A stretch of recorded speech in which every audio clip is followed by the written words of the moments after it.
I'd like to take a few minutes to show all of our pace car instructors the line we drive at Sonoma Raceway, along with key marks that we're expecting our students to hit. So let's go ahead and get started. So right now, the video is set entering turn 12 at Sonoma. We know that there's typically a flagger right in this area of the track. And we do teach that turn 12 is an apex point, so we would like them at a reasonable distance from the apex at this point. We also mentioned that they need to track out all the way, so they should be up against the wall on the right hand side. This is entering turn 1. Our turn 1 is another apex point we expect our cars to be against here. Now this is a key point we want to get across. This curb that's out here is not for us to use. So please track out here about mid-track, and we're focusing on getting our eyes up to look for the marks that'll get us into the next corner. So as you can see here, I'm about in the middle of the track, nowhere near that exit curb. And so we don't want to take our students out there either. At this point in time, where my vision is I'm looking for this white line. I see the blend line here, and then there's a little white line that's a little worn out that goes up the hill. Now this is where I'm going to position the car on the left-hand side of the track. You'll notice that I do come over that line a little bit. We teach that to use every bit of the paved surface, and in this particular case, going to the left of that line, or at least getting the left sides over the top of that line, is the proper way to set up for turn 2.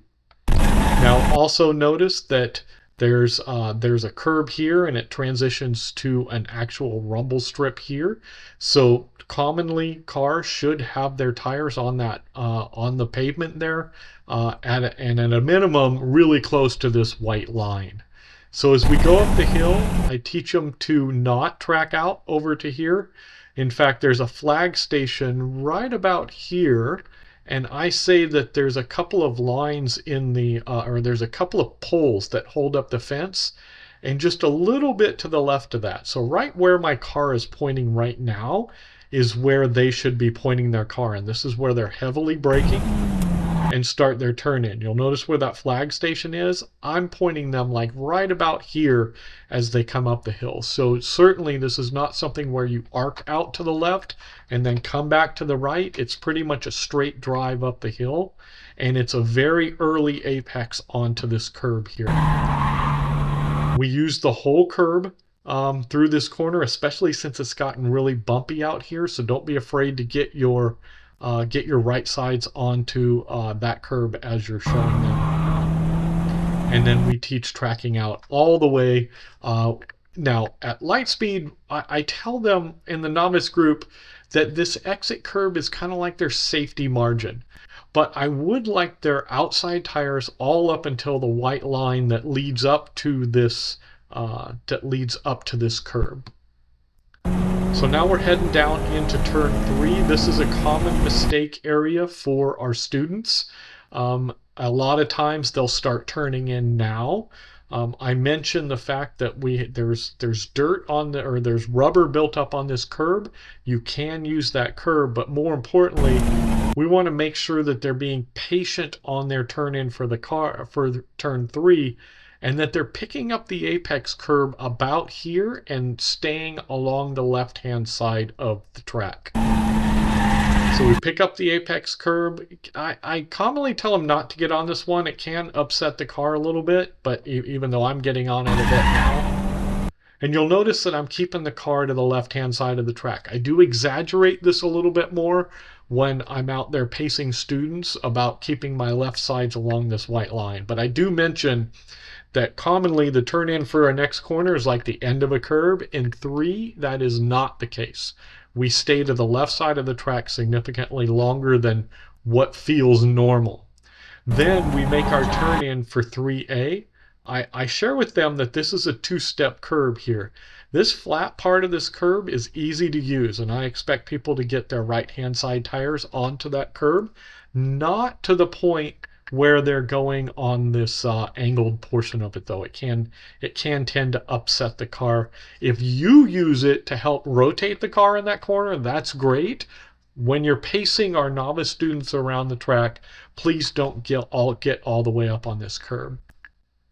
Now, I mentioned many times to the students that an early turn-in for turn 3A is really dangerous because it points them off the track out in this area, so reinforcing that message would be really helpful. Staying to the left side of the track here. Now, another common mistake for students, beginning students at Sonoma, is to overdrive the entry of turn 4. I mentioned that it's braking downhill, so you have to brake earlier than what you feel is necessary. Many times I will see cars, I'll come up here to the stands and I'll watch and I'll take pictures of our students and they're mid-track entering turn 4. And it's not because they're not trying to be disciplined to the line, it's most likely because they have not slowed the car enough to be able to get down to the apex. It's a late turn in. Please, when you're pacing the cars, get your right sides all up on that white line there. We want to teach discipline to the driving line on the track. Then start opening the wheel, and again, this is a safety margin area. If you're pacing your cars and you hear your car rattling because you're getting on that rumble strip, dial back your exits a little bit in order to show the line using this as a safety margin. Yep, that was a little too aggressive for what I would pace the field. So this curb right here is this is an apex. Commonly we'll see cars mid-track here. They don't realize that they should be apexing this curb. I do mention that this is a pretty aggressive curb, and you certainly don't want to be getting your right sides on it. If you do that in order to make your car work on track, fantastic. Not something we want to be showing our novice students. Many cars will track out. The higher horsepower cars, the faster cars may track out further here. I typically go to about 3/4 of the way over, and then I get about halfway into this corner. Now, there's many schools of thought for entering turn 6. There's obviously the very defensive line, which are going to be far to the left, hugging that white line all the way around. That's a perfectly fine way to drive the track, but typically what I explain to the novice students at Lightspeed is to enter this about 1/3 up the track. So you've got a lot of room on the outside. It can tend to get dirty out there, but I teach them to go about 1/3 up on the track. This allows them to practice throttle steering the car and learning the balance of the car. This is one of the few corners at Sonoma where we actually get to play around a little bit with the balance of the vehicle. So we enter this corner and slowly start making our way down to the apex. This is the absolute. This mark right here is the absolute on this track. This is where you must apex this corner. I don't really care what happens on the beginning, middle of the corner. You can drive various different lines, trying different things out, but we need to drill into our students that there is always an apex at the exit of turn 6. This is another corner where they commonly have a problem tracking out. So please make sure you're tracking all the way out to the outside of the track to get your right sides onto that white line. At this point in time, you'll be seeing the turn 7 flag station. I mentioned to our students to use various different markers along here to find out where they're going to start braking, get most of the braking done in a straight line. We do teach a double apex of turn 7. So try to get to the right-hand side of the track and apex that corner. If that's not your style, I understand. Some people like to single apex turn 7. We talk about, in the classroom, we talk about single and double apexing 7. But for consistency's purposes, let's try to get everybody to that first apex as well.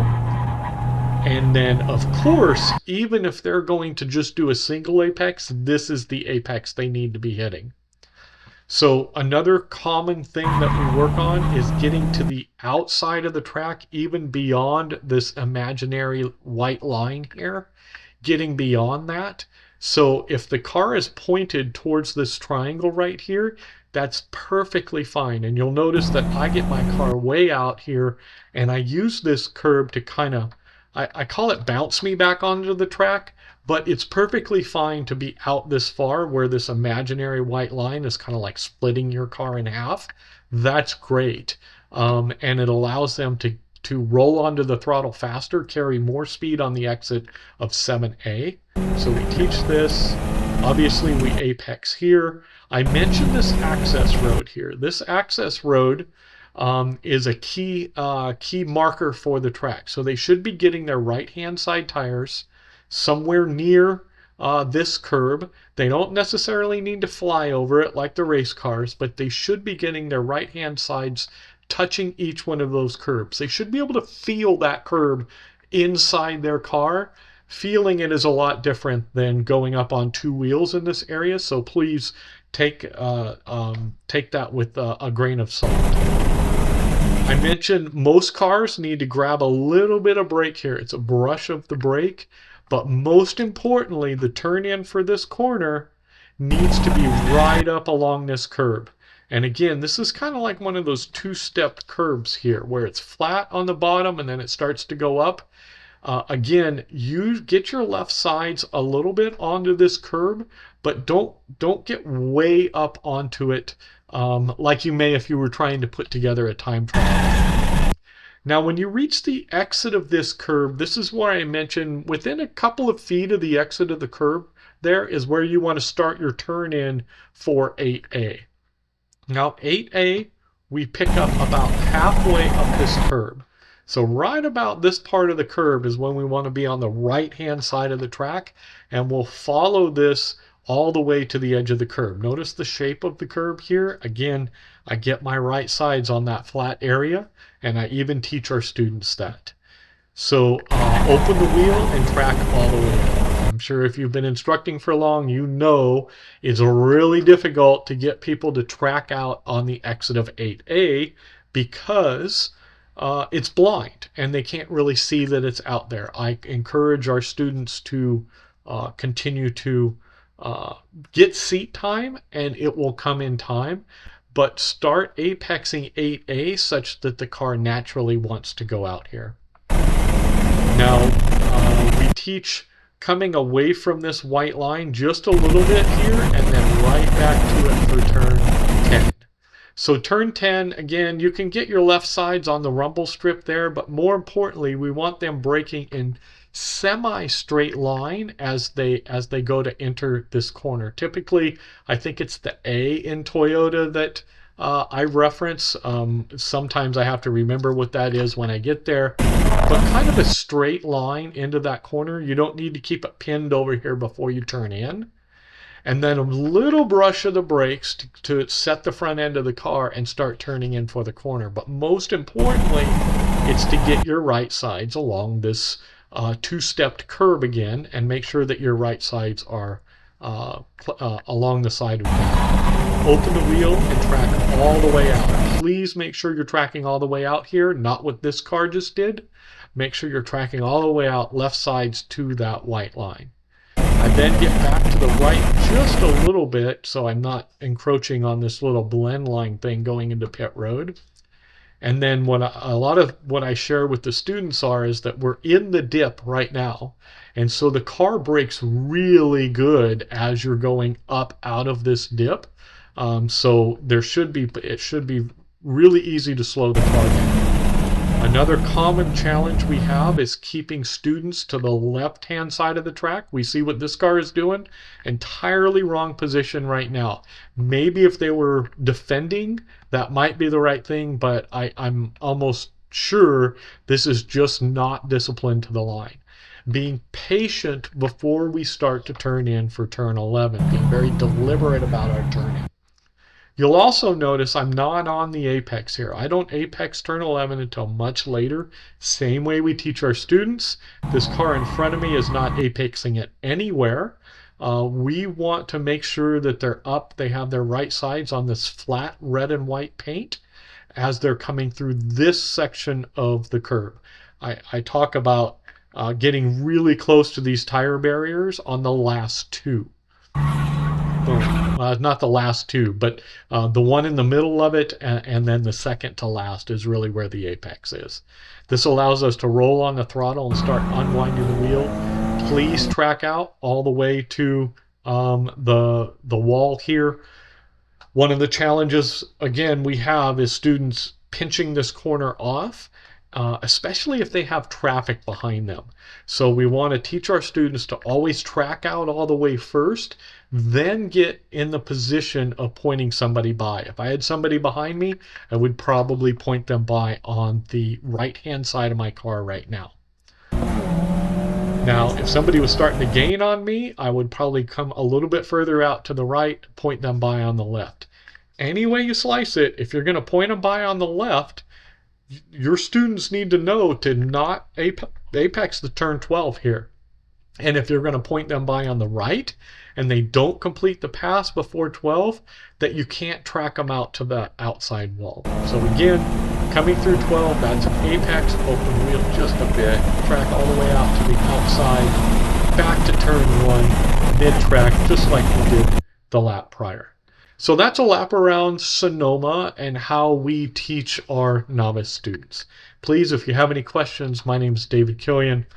You can find myself, Edgar, T-Mark, any of the other instructors at the events, and we're happy to talk to you about any of these particulars at the track. Thank you for watching.